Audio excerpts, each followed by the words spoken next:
네, 서울 강남갑의 스명옥 의원입니다.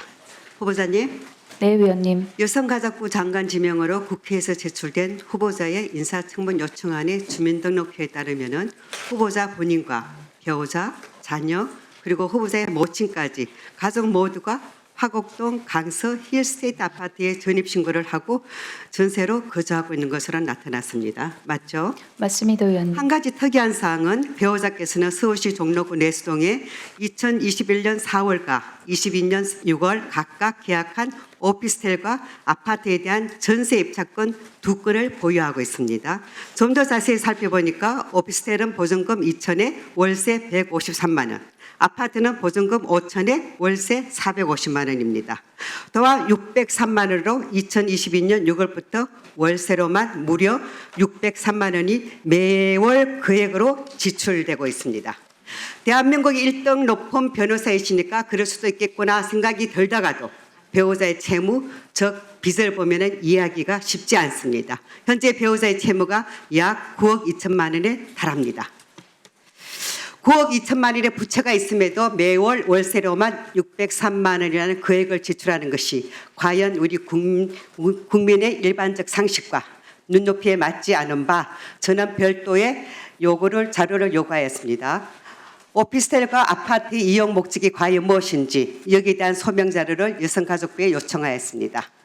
본 의원은 이에 대한 답변을 받고 굉장히 좀 황당함을 금치 못했습니다. 저기 PPT사를 좀 봐주세요. 종로구 내수동의 오피스텔에는 모친이 거주하고 있고 종로구 내수동의 아파트에는 배우자와 장녀가 거주하고 있다는 사실 답변을 받았습니다.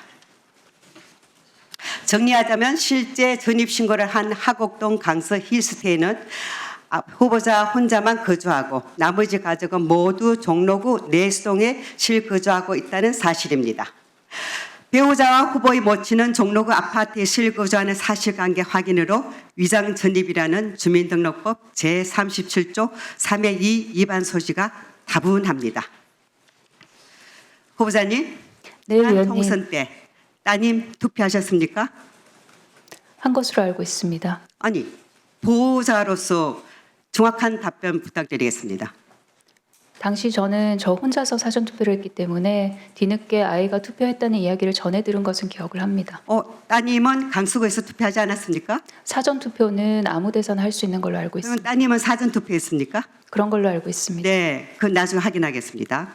자, 모친과 배우자도 모두 투표하셨죠? 그런 것으로 알고 있습니다. 네, 배우자, 자녀, 모친 모두 실거주는 서울 종로구이지만 전입신고는 화곡동 강서 힐스테이트로 되어 있어서 강서갑 선거에 투표권을 행사할 수 있습니다. 이는 곧 공직선거법 제247조 위반 소지가 다분하다고 볼 수가 있습니다. 이 위원장님을 비롯한 의원 여러분, 장관 후보자의 현행법 위반 의혹은 묵과할 사항이 아닙니다. 이사청문 경과보고서를 논의하고 채택할 사안이 아니라 현행법 위반 의혹을 밝히기 위해서 위원회 차원의 고발 조치가 필요하다고 봅니다. 그리고 여당에서는 보좌관 갑질 문제는 중요하지 않다고 얘기하고 있습니다. 그리고 여기 계신 여당의 의원님들은 본인의 어떤 자질보다는 능력을 보자 정책 질의를 하자고 합니다. 물론 말씀은 맞습니다. 그렇지만 훌륭한 정책은 좋은 품성에서 나옵니다. 후보자는 더 이상 변명으로 일관하지 마시고 자진 사퇴하시기를 바랍니다.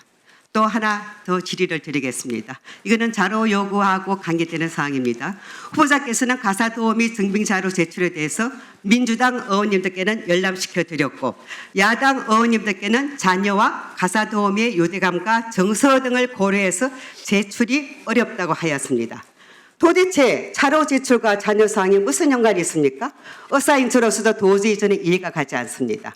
여당 의원이 열람하는 것은 자녀에게 문제가 없고 야당 의원이 열람하는 것은 자녀에게 문제가 있습니까?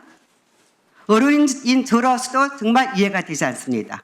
오전 여당 의원 질의에 자녀가 강서구와 종로구를 왔다 갔다 한다고 했는데 그렇다면 가사도우미는 강서구에 있는지 그리고 종로구에 있는지 아니면 두 곳 다 가사도우미가 계시는지 또 이 가사도우미가 있었다면 동일인인지 그리고 가사도우미하고 따님의 그 정서적인 유대 관계가 아주 돈독하다고 하였습니다. 그러면 저는 그 가사도우미가 동일인인 것으로 추측이 됩니다. 그렇다면 그 가사도우미가 언제부터 따님과 그리고 따님을 케어하고 있었는지 그에 대한 여러 가지 증빙 자료 꼭 반드시 부탁드리겠습니다. 위원장님, 후보자가 여당 의원들께는 가사도우미 증빙 자료로 열람시켜 드린 것처럼 잠시 회의를 정회하고 야당 의원들에게도 자료를 열람할 수 있도록 다시 한번 간곡히 요청드리겠습니다. 네, 이상입니다. 잠깐 발언 계속하겠습니다. 후보자님, 계속 아까 그 따님 얘기를 하시거든요. 저도 자식을 가진 엄마 입장에서 그리고 한자를 돌보는 어른이었던 입장에서 장애인 자녀 정말 안타깝습니다.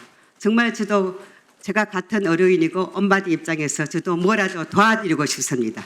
그렇지만은 그런 따님을 키워보신 엄마 입장에서 저는 그 보좌관들에게는 좀 더 따뜻하게 정말 책임지심의 마음으로 저는 보좌관을 리드해야 된다고 보고요.